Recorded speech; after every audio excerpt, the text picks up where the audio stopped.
So this video is going to be a little bit different, and by the context of what the title is, this is a gift. This whole project I'm working on is a gift, and this little piece of gift I'm handing out is a character that I really have been working on for so long, and I'm not even done with it. I'm excited about it. That's why I'm revealing it, but I'm just so excited. I can't, I really want to talk about it. I really want to share it as a gift. And since I have a platform now, even before I had this channel, I had this character in mind that I wanted to work on so long. Even before I wanted to become a content creator. And this character is part of this big universe with other characters that as well matter and are also main characters. So he isn't really the only one. He is just one of my favorites, and that's what I'm proud to announce. I'm proud to give as a gift to release what character is this like, and towards this universe, towards this whole movie and shows kind of thing, but more movies than shows, because shows don't really, I don't know, I feel like there needs to be a reason for a show, and I really like films, and I haven't done this before, but I really want to. And one of the things that have inspired me was just big film, but also Vivzy Pop. She's also a content creator, and she started out like so long ago. And I would used to watch her shit on YouTube for like so long. I would like rewatch Hell of a Boss pilot episodes, and it was just so cool. And I could just say the same for like Has Been Hotel and just other content creators that, or even skits like Brendan Rogers and like Smosh. Shut up!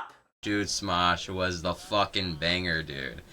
But like all this shit that was invented, like it was so artistic and it's so like amazing, and just I want to bring a little bit back. I just do. It's amazing, and I really want to do that. So back to this character. His name is Pool. Let me explain as we head on to the video. So I'm not just going to be talking about this character. I'm going to be drawing and possibly sewing. And if not sewing, then I just so you know, I didn't have enough time editing. So around 2018, 2019 is when I wanted to create comics, and around that time I would remember watching on YouTube all these comic creators, all just, well, they didn't create comics themselves, but they read all over them. They would have channels, and it would just be amazing, and I would watch on my free time after school. But it was just inspiring, and it got me inspired of creating Pool and these other characters. But at the exact same time, back to the present day, those like just the whole stories and the characters just didn't feel like it fit in. And I was just so young, and wanted to add a little bit of realism. So this whole universe, this whole project is called the Realistic Universe. I know, fucking basic, but for something that basic, I want to create it in depth, and I want to make it really cool. So at this point, I don't give a fuck what it's called. As long as it's the story and the characters are amazing and great, I want to do that. So basically the same, it's mainly the same design of Pool. It's just some of the clothing, the design of Pool, that's a tad different. I don't have older drawings or anything, but yeah, this was around 2018, 2019, and I don't know, just hearing Deadpool's adventures. And yes, this is based off Deadpool. This is a character that got inspired by Deadpool, mainly by Deadpool, and I'm talking about old Deadpool. So I'm like before the movies. So I was kind of limited as a kid, especially in my early high school years. So I didn't really watch the first Deadpool movie till like what, in the middle of my high school year. I would either watch comic overlays, people reading off of the comics and having just fun voice acting and with it. And I would remember searching up on YouTube the Deadpool video game movie.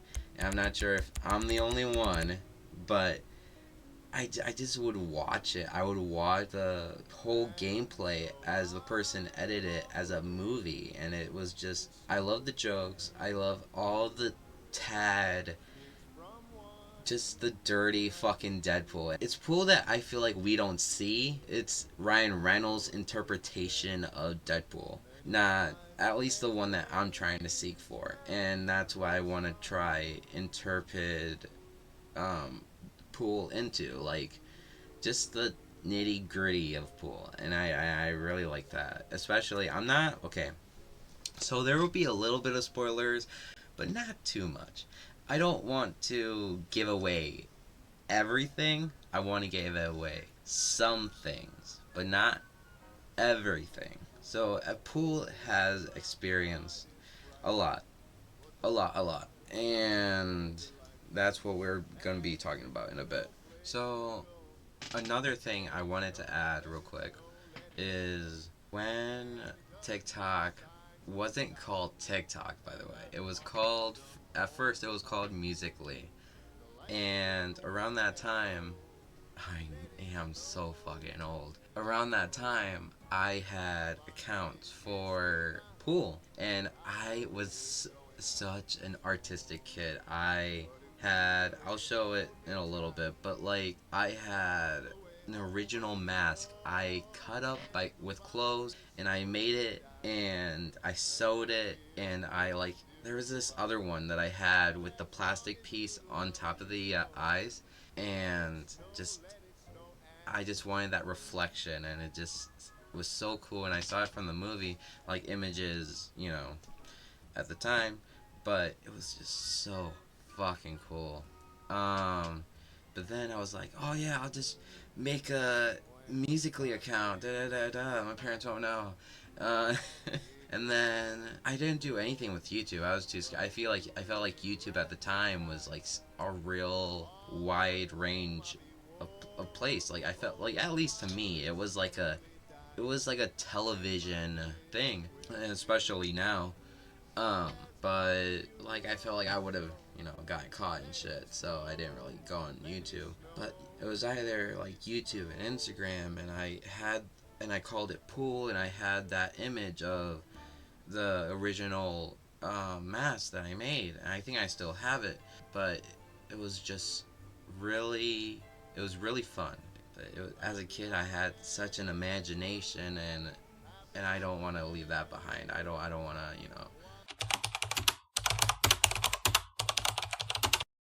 And what I also want to say is a little bit of this is my backstory. I wanted to add because, like, again, this whole universe is called Realistic Universe. So I really wanted to give a little bit in depth in my character, into this character, to my background a little bit at least. Um, Now, people that are in the project with me, at least some, I don't have a lot, but do not have that. Like, if they didn't want it to release bits of the background, then that would have been fine. But at least I have pieces of my background um, onto this character. So, about Pool, I'm not gonna go super in depth because I want to give a big reveal, like, of Pool and just his backstory and everything in those films. But these things I'm about to say will be in the film. But if you're the type of person to like spoilers and watch the film regardless, then this is for you. But if you don't, I don't know what to say. But at the exact same time, I do this for other things, like the FNAF movie that's about to come out on December 5th.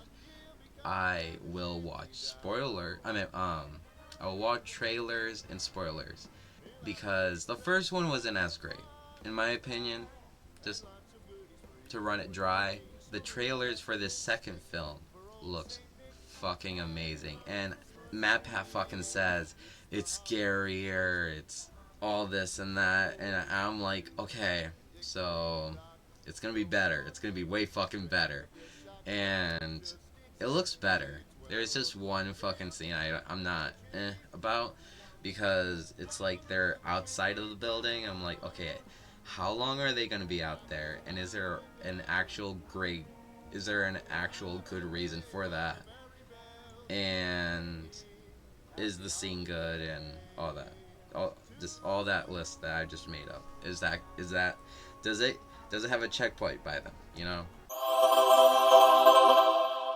After Poole graduated and like a year later, he goes downstairs and takes his dad's like cash from his wallet, like not the debit card, no ID, just the cash. And after he got the cash, he went to the train station, bought himself a ticket, and went to Chicago. It was his dream to live in the big city of Chicago. But the sad thing is that, one, it's the middle of the night, he doesn't have a job, and he's homeless for a while.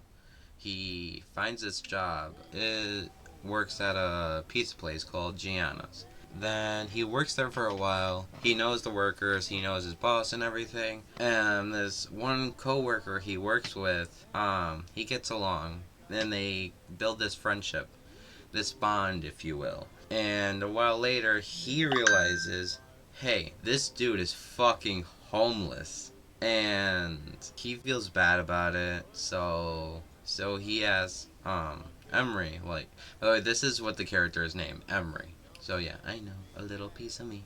But he asks Emery, like, hey, are you fucking homeless, dude? He confesses that he is. And and his friend is just like, dude, let me bring you to my place. Alright, grab your shit. After work, you're coming with me. And I'm taking you to my apartment, and you can stay with me for a while. And a while kind of stays a little bit more than a while. But it's just, I have this whole apartment design, and it's really cool. But I'm not really set on the name for his friend, but that's information between me and this other person that is helping along with the project, along with the story. So one night, Poole hears this shit, like this screeching on the floor, wood, like metal to floor, dragging to a room. And this is when he was asleep and shit. So he hears this shit, thinks like, what the fuck is he doing? What the fuck is that noise? And so he just so he, he doesn't bother his roommate, just let him be. So he goes to sleep, and in the morning, and this was like a while, like days and days and days of like sleeping there and living there. So it's not like the very next day, but in the morning he sees that he's asleep in his room, and then walks in a little bit, sees like the sliver of like the metal and the floor and shit, like it was tearing up the wooden floor a little bit. But then he saw in his big ass metal closet this metal suit, and Poole has a vision of like not a vision like iZombie type shit, but more like, I've seen this before. Where have I seen it? So he took a photo and closed the closet metal fucking doors, and yet he's not fucking awake to hear the fucking doors just. But like, he's a deep fucking sleeper. His roommate is just a deep fucking sleeper, dude. So he goes back. He goes to the kitchen on his computer. He like looks up, and he uses like, I don't want to say AI because I'm not really a fan of AI, but like he uses it for just in case. Like, I'll use it if I have to, but like he uses that image to see if there's other images like it on social media, or like, he Googles it without typing, if that makes sense. He like takes like a whole 20 minutes, maybe in a half an hour to an hour, and like sees that, holy shit, this dude is a fucking vigilante. And the vigilante name is called Machine. It's between metal and machine. I know it's a little but it's so cool. And the I'm not showing, but like just how this whole body metal suit just looks, and I think it's fucking cool. But yeah, It's a really cool design. I really like it. But it's like a mix of Batman and Colossus. Like, it's just the baddest shit ever, and it's like so fucking cool. So around here that he fucking knows at this point, and he can't keep his mouth shut, and he's just like, tee I know something you don't. His roommate gets up and leaves his room, heads to the kitchen, and then he like makes a coffee and some shit while Pooh is eating like Captain Crunch. And then he's just like snarking around and shit, and he's like, I know something you don't, and like tee hee hee, and he's just done with his bullshit. And he's like, what the fuck are you on about? And finally Emery confesses, and they're like, so I heard that fucking metal annoying ass sound last night, and I investigated a little bit, and I looked at who you were, Mr. Machine.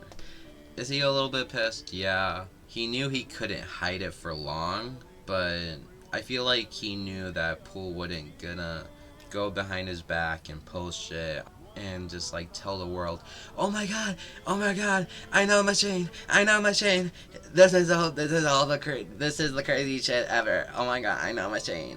Poole was just excited that, one, he had a badass friend that has this amazing fucking suit for one, and it's like, dude, why the fuck did you just not say anything? And one, you invited me to become a roommate, but yeah. But I just thought it was kind of cool. And that's all I have so far. Like, I have more, but I don't want to say more. I'm still working on it as is, and I think it's just really cool. So, I hope you like this gift, this whole video, but yeah. Bye.